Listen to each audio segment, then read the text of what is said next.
Hey guys, welcome back to another video, and yes, this is a comically oversized microphone, but I can't be bothered to set up a boom mic. But anyway, that's not what's important. What is important now is this video and what I'm going to be talking about. So, last week I was at the EGX 2019 Expo, which I think is the largest video game convention in the UK now. And they had a bunch of new games there that have yet to be available or haven't had yet a public playthrough in the UK.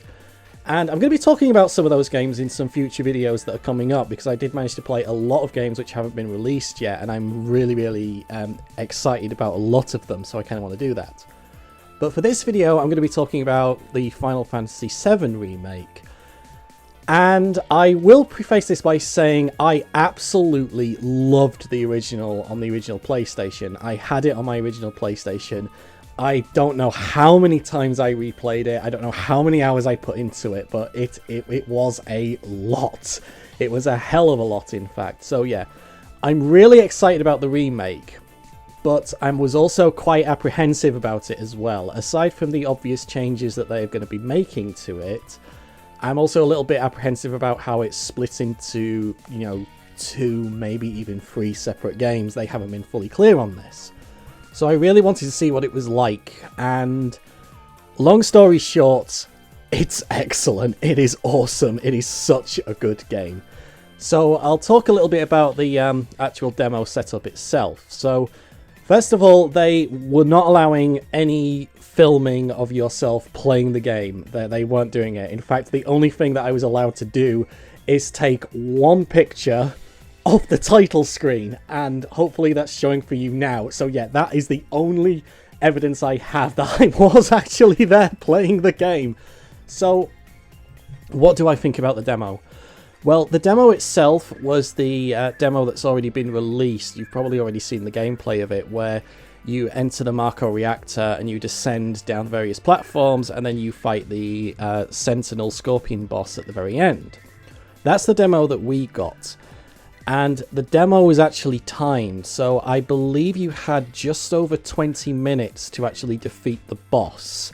And if you didn't do it in that time, the demo automatically shut down and reset. Now, fortunately for the vast majority of players, because I did actually watch a few people playing it, they were able to do this in 20 minutes. It wasn't even an issue, but there were a handful of people that couldn't defeat the boss in 20 minutes. So I'll get onto that in a little bit, because I think that's something very important I don't think many outlets have actually commented on so far, which is the time to actually defeat the various bosses. So what is the actual gameplay like? Because as you probably know, aware by now, it has changed a lot. Well, if you have played a Yakuza game recently, it's basically Yakuza. What do I mean by that? Well, you know how in Yakuza games you can sort of wander around the towns and you can choose to encounter enemies or you can choose to avoid them. And then there's like sections where you're actually in like missions where you're inside buildings wandering around, or you're in the sewers and you're wandering around, and you can punch and kick and you can, you know, do attacks with weapons, but regardless as to if an enemy is there or not. Well, that's what it's like in Final Fantasy VII Remake. As you're wandering through the Mako reactor area, you can swing Cloud's sword, you can shoot Barrett's arm cannon. You know, there doesn't have to be an enemy there to do that. You can do it to your heart's content. And you can use this as well to sort of break open boxes and obviously get items that are within it. So, yeah, that's kind of like the best way. So it is kind of like Yakuza in that setup, but another way how it's kind of like Yakuza in that setup as well is something that I actually noticed happening when I was playing the game. At one point I encountered the Shinra security, and there were moments where they would sort of position themselves very close to the edges of a balcony. And whilst I was playing as Cloud, I was swinging my sword at them, attacking them, and at one point your attacks pushed them back. And sometimes you could hit the enemy so hard they would fly off the balcony and instantly kill themselves. So there is environmental considerations to take in effect here. Like in this Mako reactor section, you can actually knock enemies off the balcony and they'll just be removed from the combat because you've defeated them. So I'm guessing in other stages as well, there's probably going to be like environmental hazards for both you and the enemies that you can take advantage of to cause them more damage. So I really liked that. But there was another thing as well which reminded me a lot of the Yakuza games. When you pick up a weapon in Yakuza, you can, if you swing that weapon, you can usually hit the guy that you're targeting, but if there are any other enemies close by and that weapon strikes them, they'll also take damage as well. Well, that's true for Final Fantasy VII Remake. Now, you mainly notice this with when you're playing as Cloud. I didn't notice it at all when I was playing as Barret, but when Cloud swings his sword or performs attacks which have like a wide area of effect, it doesn't just affect the enemy you're targeting. If there's a group of enemies bunched together, or even semi-close to one another, if Cloud's attack strikes another enemy, they will take damage as well. So there is a lot of decisions that you can make and a lot of tactics to how close you let enemies bunch up, or you can even sort of run around them to sort of corral the enemies together, which allows them to take way more damage to some of your more powerful and more area of effect like attacks. So another thing, I've kind of mentioned that you can use your attacks when there's no enemies around, and one thing that I did notice was when you actually play as Barret, you can pretty much just hold the square button down and he will fire his arm cannon, and there is a cooldown to it. You know, he does stop after a while, but it's extremely generous, and you might think, isn't that a bit overpowered? Well, no, it's not, because your standard attacks, when you attack regular enemies, yeah, they will cause significant damage, but when it comes to boss fights, you know, you have to build up your ATB, or your ability bar as I basically call it, so you can perform some of these more elaborate attacks, so you can really damage the boss. Otherwise you're just chipping health away and it's going to take a very long time. So I'll talk a little bit about the actual boss fight now, because I think you kind of get the idea with like the standard enemies on this one. You know, they're not good. They're basically just the fodder. You know, they're not going to present too much of a threat to most players. Now, the boss fight was interesting because most people that were playing the demo, because they set us down in like in groups of 30, and we could all more or less see where everybody else was in the game. So we all more or less started the boss at the same time, and it was true for the group that was in front of me that was playing the game. And one thing that I noticed, and this kind of made me think, is this why the game is kind of short? Well, not short, but you know how it's like they're splitting it up into 2 or 3 parts? The first boss, which is the Scorpion fight, took the vast majority of people, both in the group that was in front of me and in my own group, between 10 and sometimes 15 to 20 minutes to defeat. Yeah, that's how tough this boss was. Now, that time could be reduced a lot, because I think I defeated it in about 5 to 10 minutes, because I quickly realised, oh, I need to be using various abilities and I need to quickly switch between the 2 characters, because you can switch between the 2 characters almost instantaneously. There's no delay, and it is so good when you do that. And also, when the stagger meter reaches full on the boss enemy, when they're staggered, if you then use your most powerful attacks, then quickly switch to another character and say use your powerful attacks, they'll do them both at more or less the same time, and you can deal some insane damage. So you can defeat it in just a few minutes, but the vast majority of players, I think, when they get their hands on this game, they're going to take a long time trying to defeat this boss. You know, it's gonna really, for some of these fights, I think they're going to go on for 10, maybe even 20 minutes when you first encounter them, if you're not fully in tune with the various tactics and the mechanics of the game. So what was the actual boss fight itself like in terms of enjoyment? It was extremely fun. I have to admit, I really loved it. Now, the boss Scorpion, or Sentinel, I always call it boss Scorpion, I don't know why, but the Sentinel Scorpion fight, in the first game, it's kind of memorable. You know, you're probably going to remember more bosses later on in the game, but this boss was so cool.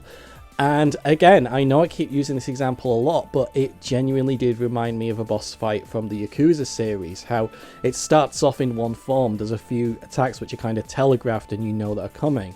And then as it takes more damage, it'll bring another attack in and it'll have another attack form, and then as it gets further down, as its health nearly depletes, it has like this berserk mode where it starts jumping up on the walls and it's running along the walls and it's attacking you, and you have to then think, oh, I've got to switch to a character that can use range attacks now, and oh right, it's back on the platform, quick switch to Cloud and getting the heavy hits with his sword on him.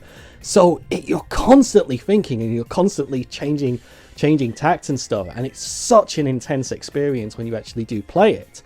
And of course, you can actually position your characters now anywhere on the fighting arena, so you can even take cover behind objects to avoid being hit, or you can run around the back of the boss as well to try and avoid damage, or to get more powerful hits in with your standard attacks. So there was one thing else that I did notice. At one point, the game instructed me switch to Barret and use your range attacks, so I did that, and I thought, yeah, I'm going to switch to Barret and I'm going to use a special ability and I'm going to really hit the boss hard now.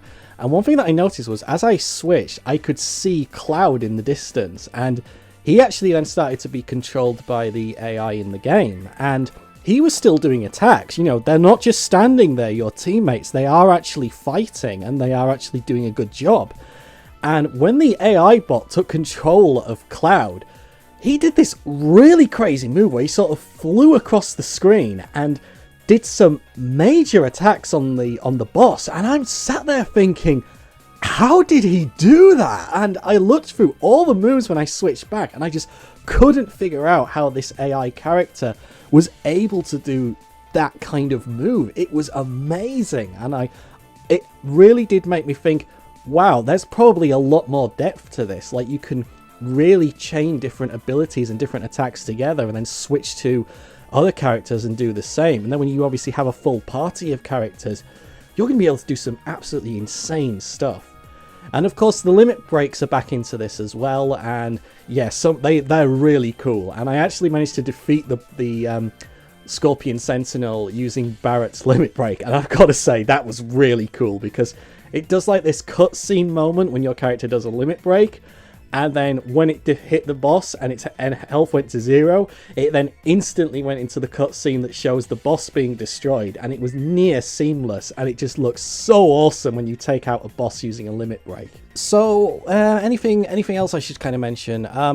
Yes, there are magics in the game. We couldn't access the menus, so we couldn't actually see what the materia system was actually like. But one thing that I do like about the spell casting is when you actually select what spell you want, you can actually see the spell fly across the screen to the target enemy, and then it takes effect. It's kind of like how what's the best way to describe this? It's kind of like how in some games which involve magic and casting, when you actually cast the spell, you can sort of see like this. I don't know how else to describe it. Like, you can see the spell going to the target, and then when it hits the target, then it generates the effect. And the effects look really good. They look really, really good. And you can actually see them have an effect on the enemies. Like, if you cast ice magic on the robots, which you shouldn't do, you can actually see the ice crystals form on the robots, and they genuinely look like they're taking them. You know, it's harder for them to move about. Or when you use lightning or electrical attacks on the robotic enemies, you can sort of see them reacting to it. And it's the same with the Shinra security as well. They're reacting in the same... they react to the magic spells as you would expect them to. You know, it's not just like, oh, I've been hit, I'm going to react to that. You know, they react in context to the spells you use. So, yeah, in conclusion, basically, I am really excited now about Final Fantasy VII Remake. There's a few things that I'm not a big fan of about it. Like, one thing that I'm not a huge fan of is the hit point system is very carefully buried in the bottom right of the screen. So when you're actually fighting, it's very easy not to keep track of it. Whereas in the original one, you know, it was right there along the bottom of the screen, and you could really focus on how much hit points you had, how much magic points you had. This time, you've really got to look, like you've properly got to look as to what's going on. But of course, you know, the action doesn't really pause unless you go into a menu, at which point the time slows down. It doesn't quite stop. It slows down to about 90%.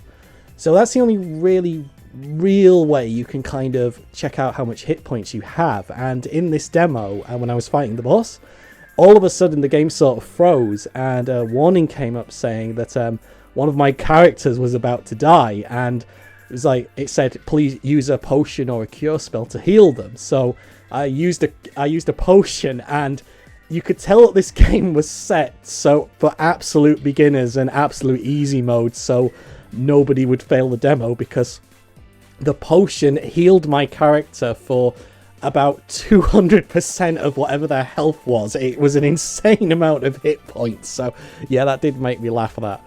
But yeah, that's the only thing that's kind of negative at the moment, is that it's very difficult to kind of keep track of how much hit points your various characters have, especially since you kind of focus on one, and then when you switch, you're focused on that one. You know, you've really got to look at the icon to see. And it's very similar with the actual limit breaks as well. Like, I didn't realize I had a limit break ready on one of my characters until the game actually froze and pointed out that I had a limit break ready and that I could use it. And also, of course, there's the issue of how much game is actually going to be in this, because I would like to play the whole game from start to finish, as good as it is, even if that means waiting until the next part comes out. So there is that, but otherwise, in terms of it being an actual game, I'm really impressed with what I've seen, and yeah, I definitely recommend it, guys. So if you were on the fence, I would say that it probably is going to be a big hit, this game. It's not trying to be the original. It's not trying to be that. It is clearly trying to be its own remake, if that makes sense. But it is very good from what I've played. Okay guys, so I think that's everything I can say on this. Thanks very much for watching and listening to my thoughts on this one. If you have any more questions on it, please let me know in the comments and I'll try and answer as best I can. But anyway, I'll be putting up some more videos about my experiences at EGX Expo on some various other games that I've played. So if you've got any questions, please leave them down in the comments and I'll try my best to answer them. Thanks very much for watching, guys, and I'll see you again next time. Goodbye.